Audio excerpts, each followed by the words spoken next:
Le rajout du projet de loi modifiant et complétant la loi 2014-020 sur l'organisation des collectivités territoriales décentralisées à l'ordre du jour de la réunion extraordinaire de l'Assemblée nationale est une manœuvre politique délibérée en prévision des prochaines élections, selon certains députés. Le régime actuel craint le débat et recherche le chaos, a déclaré le parti Malakas Miaramiang. Dans un communiqué publié aujourd'hui, le parti encourage la communauté internationale à surveiller attentivement le financement des élections à venir.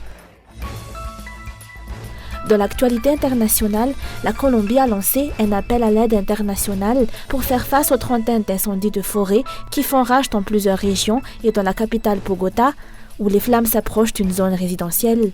L'état de catastrophe naturelle est déclaré.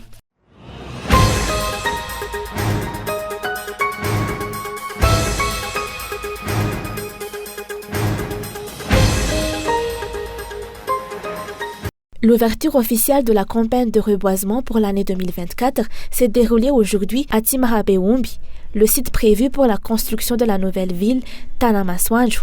Cette zone avait vu ses arbres abattus et subi un traçage de la voirie en 2021 dans le cadre de ce projet de nouvelle ville. En effet, le 16 juin 2021, le traçage de voirie à Timarabeumbi et Mertiatusk avait marqué le début des travaux du projet Tanamaswanjo. Dans le cadre de ce traçage, les arbres de la zone ont dû être abattus. Aujourd'hui, 3 ans plus tard, les dirigeants sont revenus à Timarabeumbi pour replanter les arbres. Rappelons que suite à ce traçage, 1117 familles ont perdu 600 hectares de terrain cultivable dans Sifuktani. La superficie impactée par la construction de cette nouvelle ville s'étend sur 998,12 hectares, dont seulement 340 hectares sont des terrains domaniaux. Il semble pourtant que le projet peine à progresser. Jusqu'à présent, seuls les logements Chanmour ont été construits.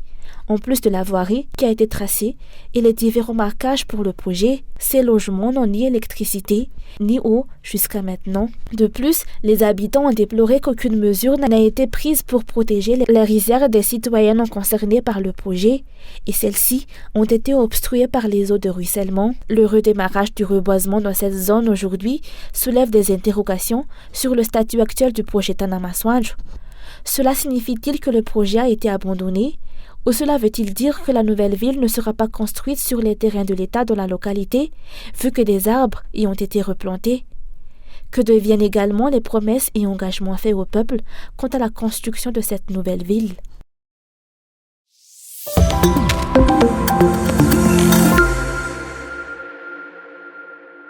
Le Conseil des ministres a inclus le projet de loi modifiant et complétant la loi 2014-020 sur l'organisation des collectivités territoriales décentralisées à l'ordre du jour de la réunion extraordinaire de l'Assemblée nationale.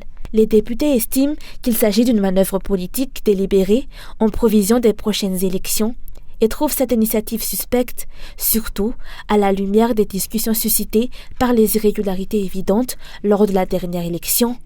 Selon eux, il s'agit d'une stratégie politique mise en œuvre par les dirigeants pour l'implantation de leurs partisans au sein de chaque collectivité territoriale décentralisée à travers l'île en vue des prochaines élections.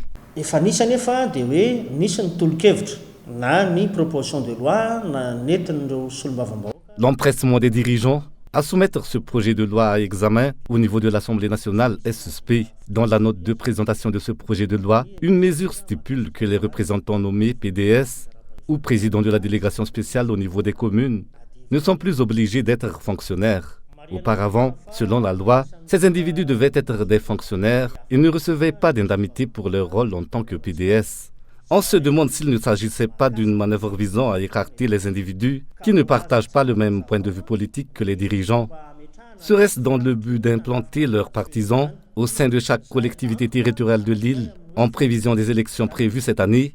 De plus, si ce projet de loi est approuvé par l'Assemblée, cela pourrait également impliquer que les représentants nommés PDS dans les communes ne seraient plus tenus d'être neutres, ce qui pourrait permettre à des représentants de partis politiques soutenant les dirigeants d'occuper ces positions.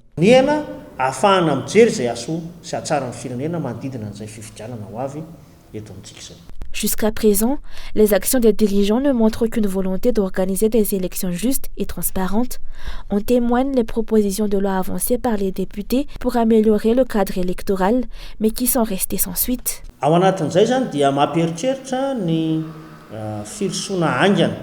Une proposition de loi relative aux collectivités décentralisées a été déposée à l'Assemblée nationale par des députés de l'opposition. Cependant, la commission compétente ne l'a jamais examinée. Le député Roland Rassir a également soumis une autre proposition de loi visant à améliorer l'environnement électoral qui spécifie clairement les modalités et les critères que devraient remplir les membres de la CENI, un aspect crucial pour assurer la transparence des élections.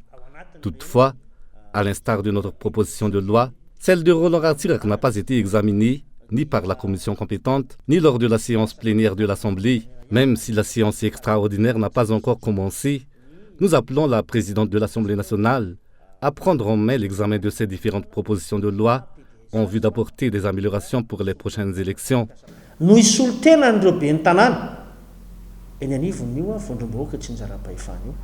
Outre la présentation de la politique générale de l'État, la réunion extraordinaire de l'Assemblée examinera également le projet de loi portant modification du code pénal concernant les sanctions pour les délits de viol. En plus des peines d'emprisonnement, des sanctions supplémentaires telles que la castration chimique ou chirurgicale seront envisagées en fonction de la gravité du crime. Cette session extraordinaire débutera lundi prochain et ne devra pas excéder 12 jours conformément à la Constitution.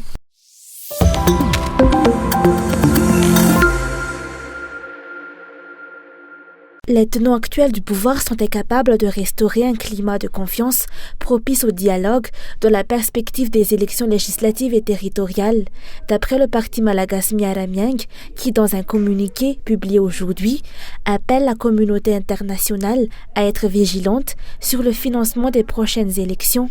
Dans ce contexte, le MMM interpelle aussi les forces vives de la nation et la société civile pour plus de responsabilités. Dans son communiqué, le MMM fait le constat qu'une nouvelle fois, le régime actuel crée le débat et recherche le chaos en omettant la révision de la loi organique 2028-008 relative au régime général des élections et des référendums dans l'ordre du jour de la session ordinaire du Parlement à l'encontre des revendications des forces vives et des recommandations des partenaires techniques et financiers de Madagascar. Pour le MMM, le forcing d'organiser des élections législatives, communales et municipales en l'absence d'un dialogue préalable avec toutes les parties prenantes afin d'assainir le processus électoral dans les plus brefs délais va exacerber la crise non résolue issue du simulacre d'élections présidentielles du 16 novembre 2023. Par ailleurs, le MMM relève que la prorogation du mandat des élus locaux n'est justifiée que si la CENI a déjà proposé une date au gouvernement. Par conséquent, une décision gouvernementale allant dans ce sens démontre encore une fois le semblant d'indépendance de la CENI et l'emprise du régime sur cette dernière. D'après le malagasy Miaramyang, le mandat des élus communaux et municipaux ayant expiré depuis le 10 janvier dernier, l'absence inexpliquée de date officielle pour les prochaines échéances électorales et la confirmation que le pays traverse une crise politique et une défaillance de gouvernance. Le MMM dénonce la poursuite de l'instrumentalisation de la HCC par le régime, la Haute Cour constitutionnelle ayant dérogé à ses prérogatives en émettant un avis sur la prorogation du mandat des élus communaux et municipaux à la place du Conseil d'État. Une telle prorogation ne donne plus raison au projet de loi modifiant les dispositions légales sur la délégation spéciale qui aurait pu permettre la nomination d'une personne non fonctionnaire à la tête d'une commune. À moins que de nouvelles fraudes électorales soient en gestation, s'interroge le parti MMM, notamment au sein de la commune urbaine Tatananarivo.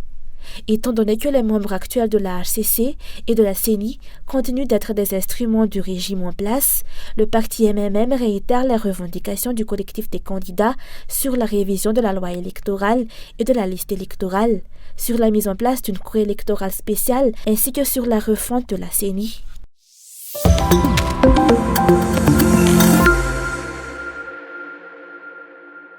La décision de l'exécutif concernant les modalités de gestion des collectivités territoriales décentralisées et surtout la nomination de président de délégation spéciale ou PDS doit respecter les dispositions prévues par la loi à cet effet, selon le SINAD ou syndicat des administrateurs civils.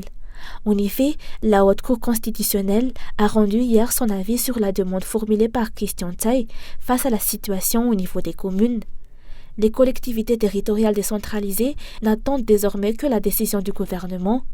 Va-t-il adhérer ou non à la décision de la HCC ou prendra-t-il d'autres mesures face aux rumeurs évoquant l'éventuelle nomination de PDS pour gérer les communes en attendant les élections? Le Sénat déclare que compte tenu de la situation actuelle dans le pays, cela s'agirait d'une manœuvre politique.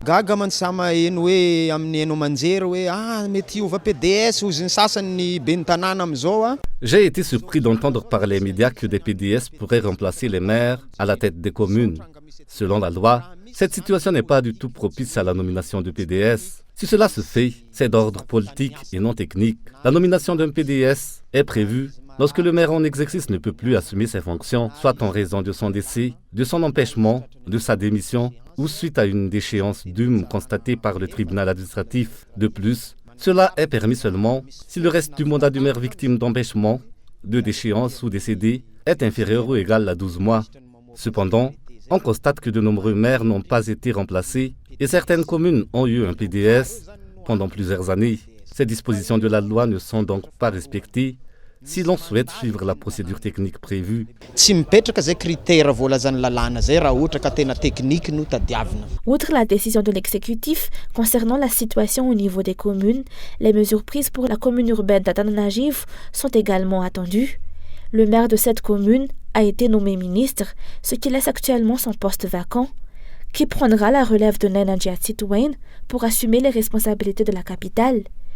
Le gouvernement ne devrait pas tarder à prendre cette décision, a déclaré le Synad.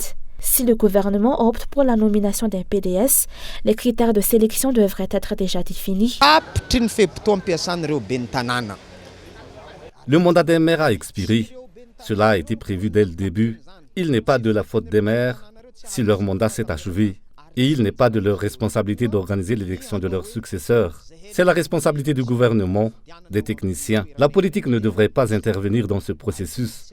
Généralement, ce sont les adjoints qu'ils nomment PDS, des fonctionnaires, bien que normalement cela devrait être des administrateurs civils. Le PDS devrait s'assurer de la transition vers la fin du mandat et le commencement du nouveau.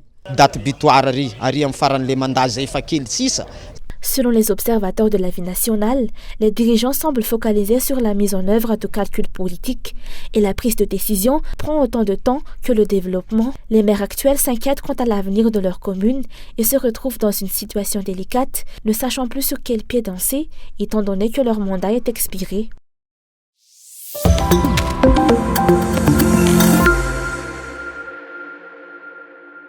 Boularadzona a de nouveau été placé sous mandat de dépôt pour une peine d'emprisonnement d'1 an après son passage au pôle anticorruption aujourd'hui. Il a été jugé pour 4 affaires distinctes, dont 2 étaient liées à des infractions douanières et blanchiment d'argent, des accusations pour lesquelles il avait déjà été condamné. Ces 2 dossiers lui ont valu 6 mois de mandat de dépôt chacun. Son avocat a souligné que ces affaires auraient dû être incluses dans son procès précédent, mais elles ont été omises car leur dossier avait été égaré dans le bureau du défunt procureur. Selon lui, ces dossiers avaient été marqués « décision classée sans suite », mais cela a été effacé à l'aide d'un blanco. L'avocat a admis que l'acharnement contre son client est excessif.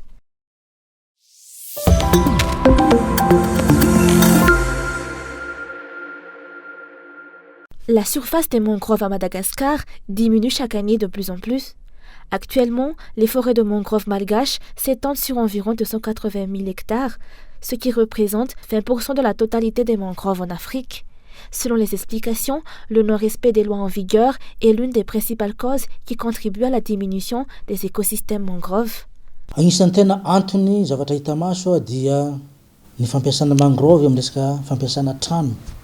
L'une des causes de cette réduction est l'utilisation de la mangrove dans la construction d'habitations et la production de charbon. Le problème à Madagascar réside dans le fait que nous n'avons pas d'alternative aux mangroves pour ces usages. Pourtant, leur impact sur l'environnement est significatif. Il est impératif de replanter des mangroves. La mangrove peut être facilement plantée et ce processus peut être entrepris à n'importe quel moment de l'année.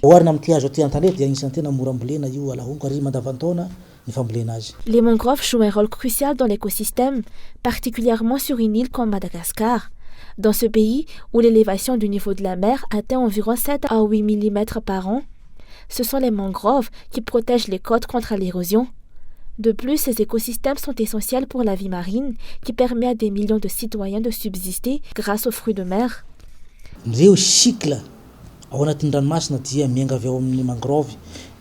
cycle de la vie maritime débute au sein des mangroves. Les feuilles de ces arbres jouent un rôle crucial en absorbant le carbone qui est ensuite retenu dans la boue environnante. C'est au cœur de la mangrove que s'amorce ce cycle vital.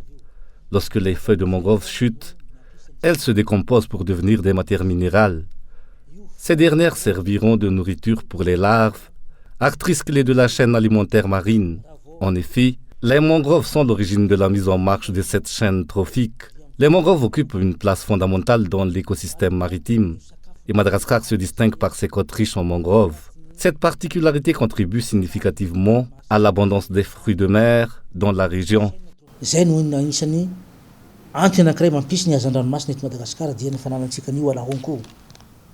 La campagne de reboisement de cette année a été officiellement lancée aujourd'hui et concerne également la restauration des forêts de mangroves.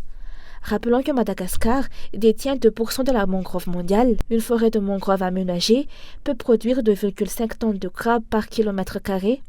En d'autres termes, des recettes d'environ 4 millions de dollars par an pourraient être générées pour le trésor public grâce au secteur du crabe, en l'absence de déforestation, compte tenu des 280 000 hectares de forêt de mangrove que possède Madagascar.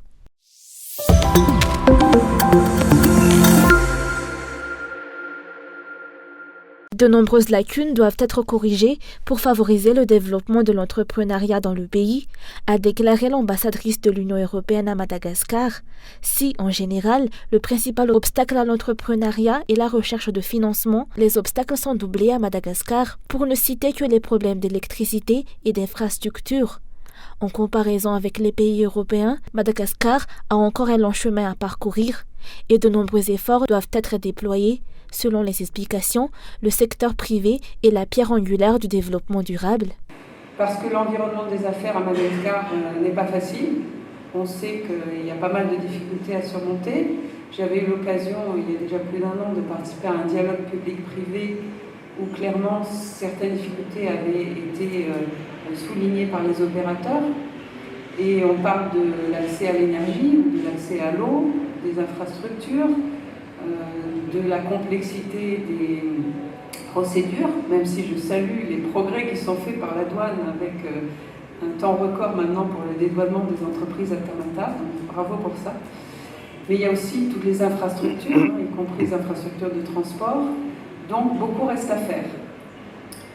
Et aujourd'hui, nous privilégions vraiment le soutien au secteur privé pour reconnaître que sans le secteur privé, on n'atteindra jamais les objectifs que l'on s'est fixés.